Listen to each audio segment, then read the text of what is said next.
In this video, I'm gonna show you how you can get your Fortnite account back if you pressed skip on any platform. You wanna go to the Epic Games website. Then you will select sign in here in the top right. Now, if it says only play it on console here, you wanna select the platform which you use to play.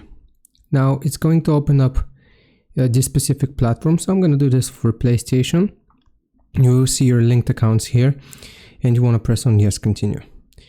Okay, so here, if you have not set up an account, you will need to set up email address, first name, last name, and basically sign up for your account.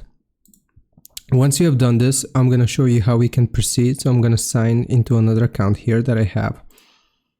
So once you sign into the account here, which you have connected, you will just click on yes, continue.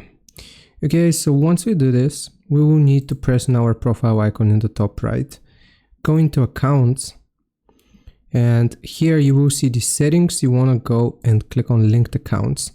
And here it is going to show you all of your connected accounts. So for example, it's connected to my PlayStation network.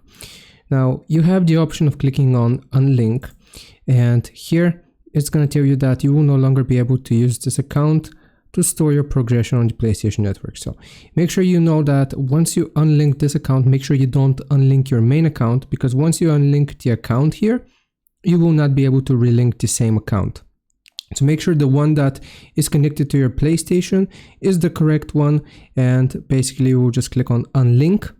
Once you unlink it, then you will get the option to link it here at the top. So like it says linked account, you will just press on it and it's gonna get you to the, in this case, Xbox account section, and you will need to accept and you will need to sign into your account, and that is gonna connect it. So I hope this helps. Leave a like and sub. I'll see you next time.